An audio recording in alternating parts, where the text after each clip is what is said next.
Welcome to another edition of Kyle Meredith with, the interview series presented by WFPK at WFPK.org, Consequence of Sound, and the Consequence Podcast Network. Thanks for joining us. I'm so excited to have as my guest LP, who's got a brand new single called The One That You Love, and a live album that we're going to be talking about too. Hey, it's a pleasure to meet you. Thank you for doing this.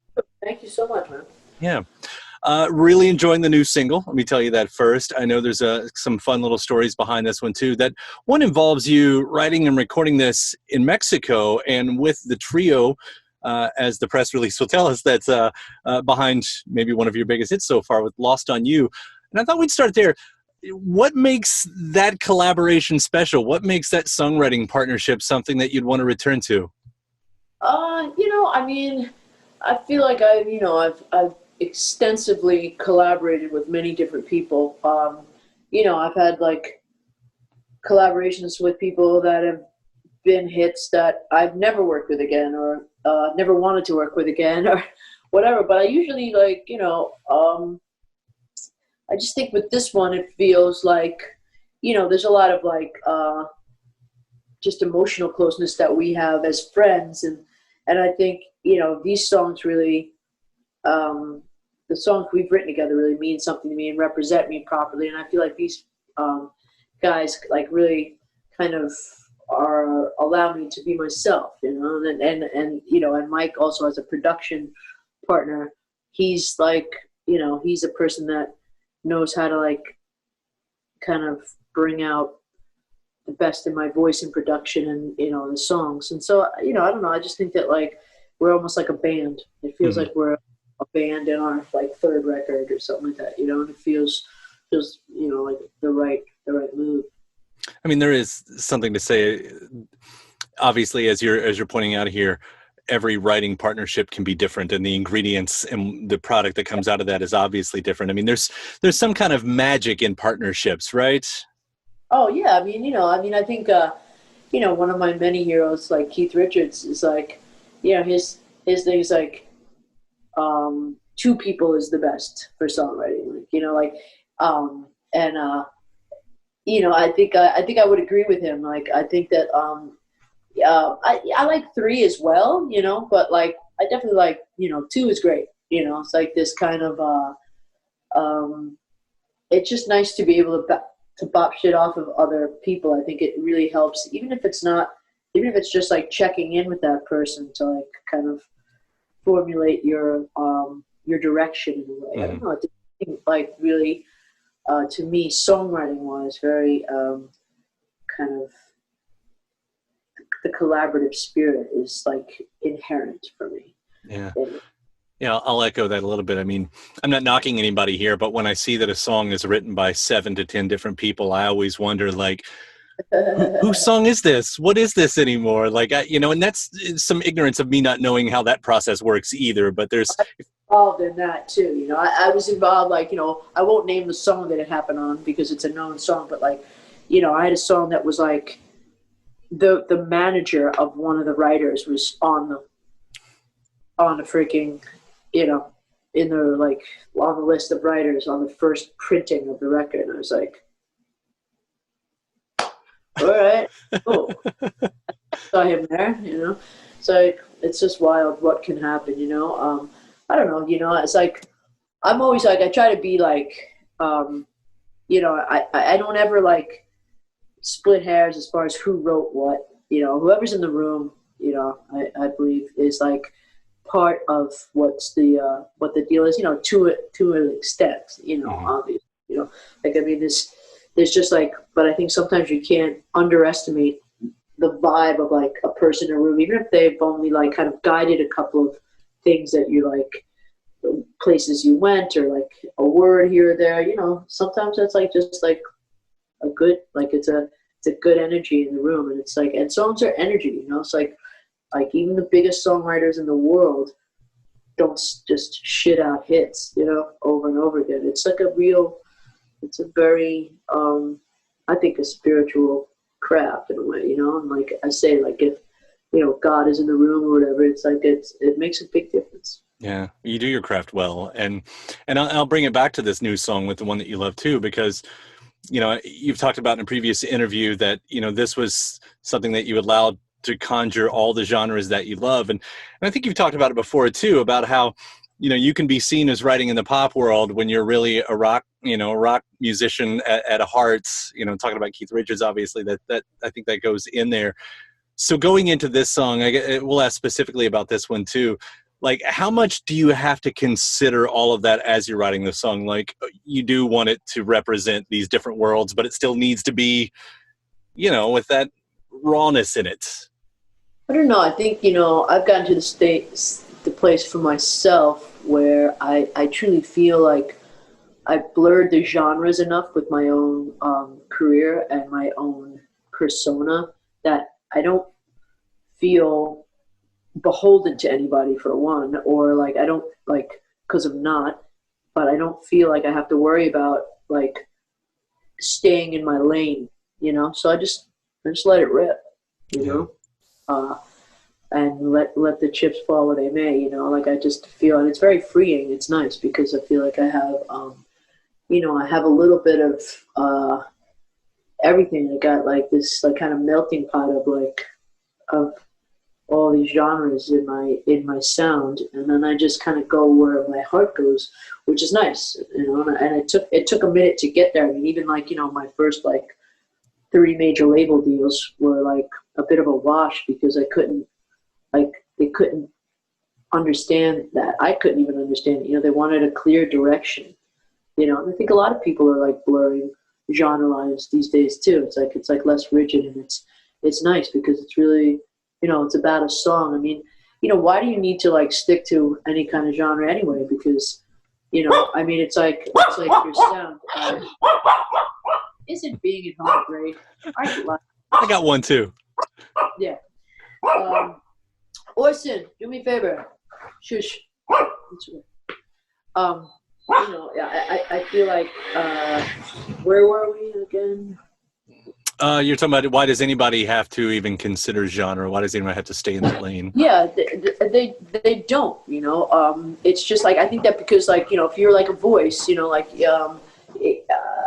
I mean, you've heard it, everybody's heard it. Like, if you got like a certain singer, like sometimes every song starts to sound the same just because it's that singer, and then they're staying in their what they normally do, and you know, they don't need to, because you know, I know, like, you know, like the guy from Journey, you know, it's like, I fucking know that's a Journey song, god damn it, you know. It's like, can we curse around here? I mean, who's gonna stop us? But yeah, Absolutely. it's like always a you know, I think a lot more people are kind of straying off their, you know, whatever the path of like having to stick to something because you know, it's dictated by record labels or whatever it is. You know, I think that, you know, songs are ultimately the ultimate currency in whatever, and I think a great song will not be stopped by the fact that it's colors outside the lines of someone's, you know, self-dedicated or industry-dedicated genre sound. You know, so it doesn't matter. Right. I mean, it used to be, you know, genre was tied in as much as the T-shirt that we were wearing, you know, as identification or something like that. And I know seems like if we look back on history, the shuffle button really kind of changed the game on that. And thank goodness that it did, you know. That, like, I'll bring up the live album because you can really get a sense of that in Live in Moscow. Like, if you ever had a doubt of who you were, like, this is a perfect representation. And it's not easy to make a live album that connects in a way. And I think every artist wants that. I mean, half the time you hear people talk about they want to make their studio albums more like they are live, but the live album comes out and it doesn't. This is an amazing record. I mean, just, it's one of those things, like the first time I hear it, it's like, oh my God, you know, this is what's going on here. Oh, so, you know, that's got to be a part of it too, because it almost sounds like this is like a rock opera in a way. Was it designed like that? That, I mean, it wasn't designed like that. I am designed like that. I am a rock opera. In, like, I mean, no question about it. That's how I write. That's how, you know. But, you know, it's just like, I don't like, I don't necessarily like, you know, advertise that because I don't feel like I have to. For one, but I do think that when you see my live show, that's what you get. You know, like, I'm like a rock artist really, but in this kind of like, alternative-ish, pop-ish kind of like operatic bend to the vocal-ish thing. And oh yeah, my lady says it's because I know how to write good music. Thank you from Green Academy. So it becomes pop because it gets popular. But see, I'm gonna just hand it over to her in 2 seconds. But yeah, I think that it's that's the nature of how I sing must dictate that, but it's also there's like a big anthemic bend to like a lot of the songs. Mm-hmm. But when you're putting together this set specifically, though, I mean, it sounds like there was more thought that went into it than just here's my songs. I mean, this thing does play like a big arc. Yeah. Thank you. I mean, well, we put that together with musical director Stacy Jones, who's a great musical director, and that's the thing. It's like you have when you build a show.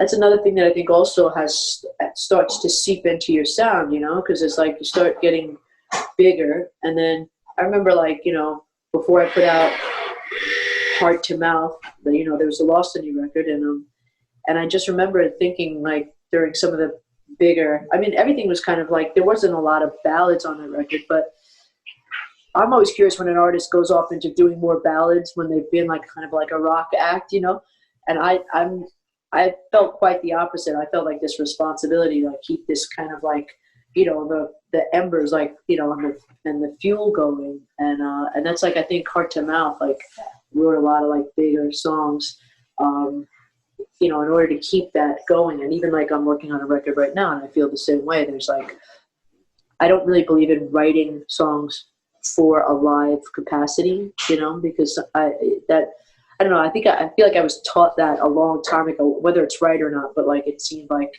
that was a good way to be like, kind of like in a bar band. Sorry to say that, but like, it's like you need to write songs that are like crafted to be a great song on stage and off. Mm-hmm. But I think that but there is a responsibility to me to build a show. It's like a performance. It's like, I am going to write a rock opera at some point. I just feel like right now I'm dealing with what's in front of me. Yeah, I was hoping you would do that at some point. I was going to ask anyway, but and well, I'm not contradicting you here and anything, but you do find a couple of moments to slip in a few of those bar band tricks, and I mean that in the in the covers. Like Sex on Fire is on here, Painted Black. Now, Painted Black, that made sense to me a lot, especially given what that song, the song that you're coming out of, and I apologize, I'm blinking on that. Sounded like, because that made sense. Sex on Fire, I hadn't looked at the track list, so that was a real surprise to me. What was the thought that went into that? We were just like, I was trying to draw some parallels of as far as like, of the whole thing, of that it's a rock show, ultimately. Like that's the thing.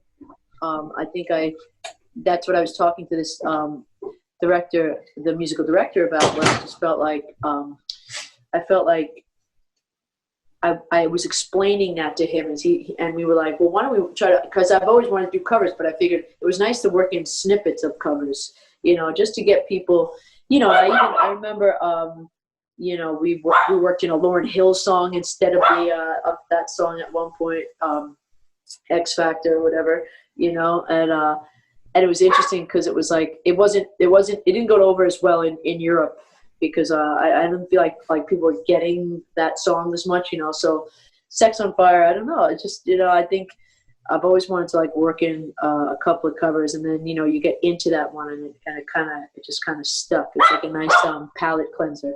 Orson, do me a favor, come on. Wow. But yeah, I don't know, it's just like, just having fun with it, man, I think Black, I'm a huge Stones fan for sure, and so that's always, and it's also so universal. Like nobody doesn't know that song. Right. No, they were perfect moments, and it is that moment where it just kind of builds in a different way.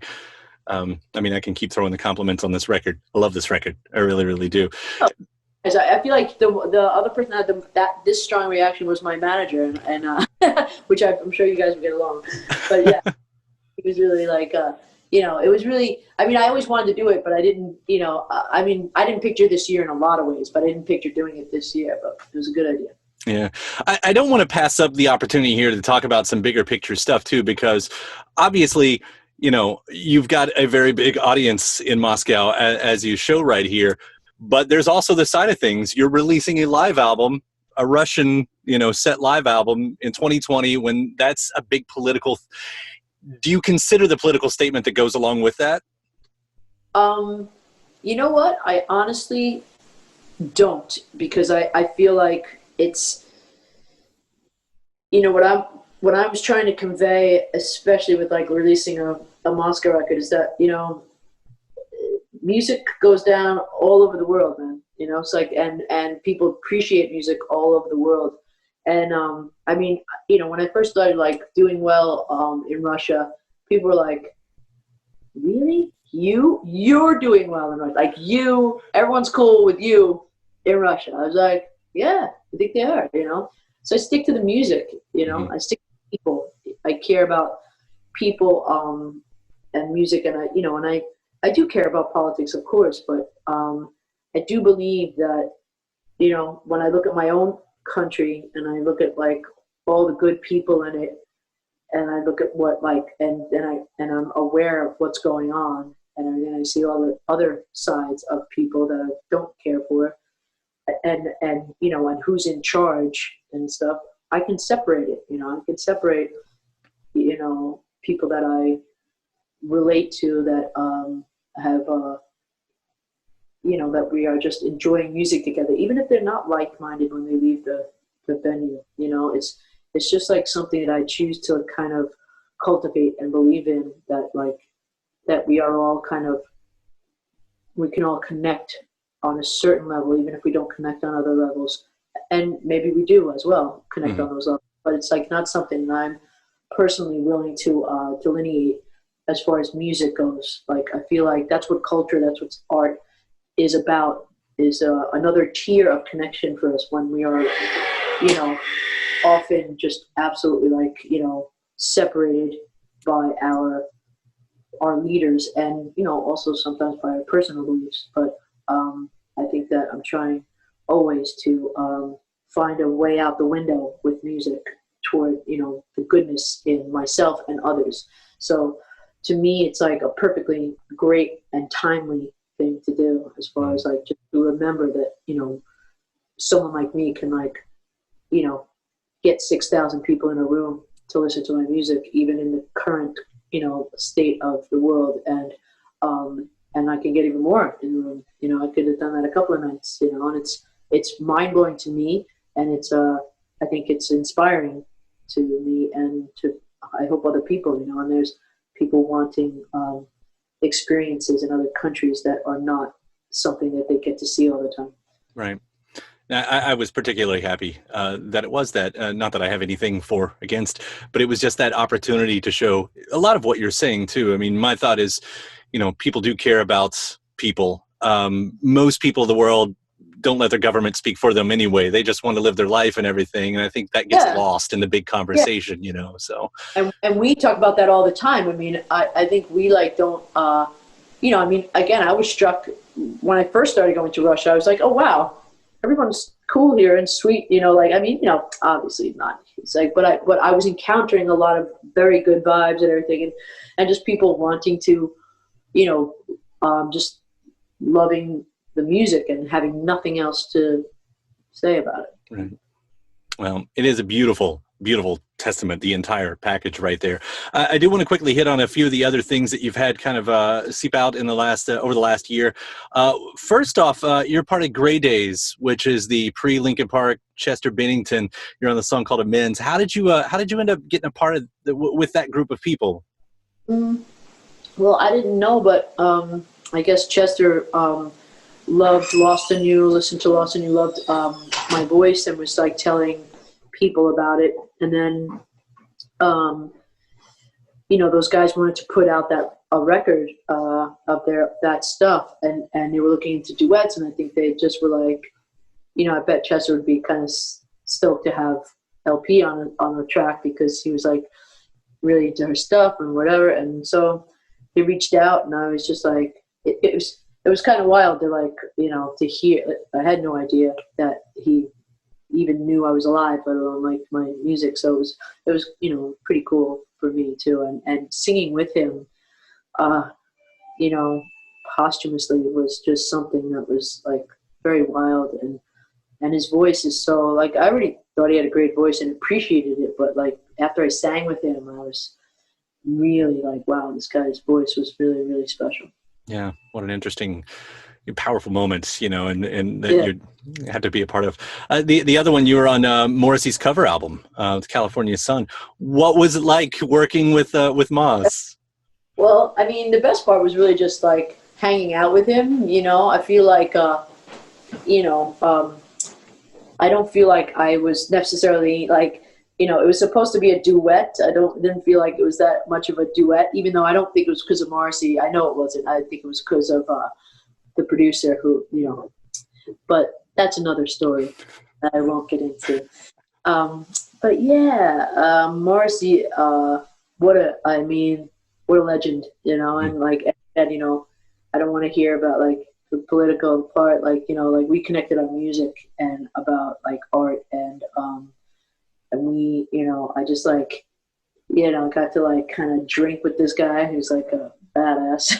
I was like, wow, and like just like talk music with him. I mean, I really listened because he's just like a kind of like an audiophile kind of guy, and he's just like, he was playing my video in between like Bowie and the Ramones, like at the beginning of his shows when he was on tour, and that I was just like, wow, holy crap, and I was very like, chuffed about that, I guess, as I said.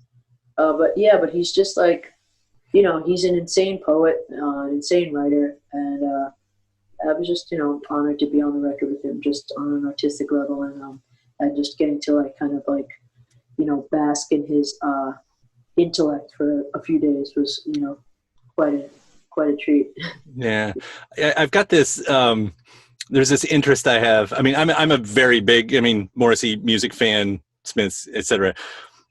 What you alluded to, the political side of it, is very contradictory to the company he keeps, and I notice that a lot. A lot of the people that he's close with, that he's friends with, that he collaborates with, and I always thought that's a really interesting side of things. So I do wonder what that's like being just kind of in the room with him, And it's confusing, like it's confusing as you make your way in this business, with things like that, and again, I'm not of the school of like head in the sand, but I am a live and let live kind of person, and, I think in this day and age, you can blame no one for anything at this point. I mean, you have your own side, but like, it's just like, I didn't walk in his shoes. I don't know what his deal is. So, yeah. But I really, I've always liked his work, and it was pretty cool. And it's funny because when he asked me to do "It's Over," he didn't know that I'd already done a version of it for myself. So I was just like, hell yeah, I love that song.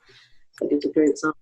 And I'll use that word that we did earlier, and I'm not the first one to bestow it upon you, but when you think about operatic voices, I mean, you couldn't have chosen two more perfect artists right there. I mean, the two of you all just, if there was a way to battle it out, I would pay money to see that. Yeah. It's good stuff. Yeah, and then I'll just quickly point out, I know last year, Celine Dion, you wrote to Change My Mind for Celine's latest record. And again, that's got to just go back to like, what a dream of a career. Yeah, I mean, it was really cool. It's like, everybody's sending me all this because, she kept talking about me on TV, and I was like, oh, wow, and I mean, I've always been an admirer of her voice for sure. I wish I would have known she was going to choose a song, because I really would have like kind of written one for her more, because that song, although I do like that song, I feel like we could have wrote a better one together, but yeah, man, she nailed it, and she's just like, I don't know her, but she seems so freaking nice. Right. Well, like how you just slipped that out in the universe, that you could write another one for her specifically. Yeah, I could, and I would. I think I should. I would. You did mention at the beginning of the interview that you're working on the new record. We have the first single. Well, we have a single, the one that you love, which I am assuming is part of these sessions and everything. what can we expect? I mean, what can you say so far about this next record? Well, it's, you guys are going to play an acoustic version that I did for you guys, right? I think so. Yeah, that's what I'm told as well. Yeah, I mean, I think this song, I'm still working on kind of making it like sound different, or like a little bit like the acoustic version, because it's a belter. I'm used to, like, you could see me kind of like straining to restrain myself in this acoustic version, so I'm still learning how to sing it acoustically in a way, but I do, this song kind of got inspired when we were in Mexico recently, like writing. We wrote like 8 songs there for the record, but it's like we were like at a restaurant across the street from where we were like recording, and it was just like this guy was singing ranchero music, like he had the little nudie suit on, the little guitar, and the hat and everything. He just like, I'm still like, honoring him, but he just like, he was so cool and had all this passion. So when we went back over to record, to write, we just like kind of, I think, carried his spirit with us a little bit, and that song kind of popped out, and it just, it felt good at the time. I've been feeling very creative, for a while now. So just kind of just kept it moving. Mm-hmm. Well, I look forward to what else came out of these sessions and everything. Yeah. I mean, I guess we're all looking maybe a 2021 release on a new record. I mean, I think that's the optimistic view. We're looking at like March. Yeah. Awesome. Yeah, but I think we'll probably release another single, possibly before the end of the year, but not sure. As far as like, because things are doing well with this song right now, so we'll see. But there'll be more out ASAP. Awesome. I can't wait for it. In the meantime, LP, thank you so much. Congratulations on this song, especially congratulations from Live in Moscow. I'm going to go listen to it again. Yeah, I'm so excited to like it. It makes me happy. Definitely. It was great talking to you. Thank you so much for taking the time to do this. All right. Take care of yourself out there. Cool. Be careful. You too.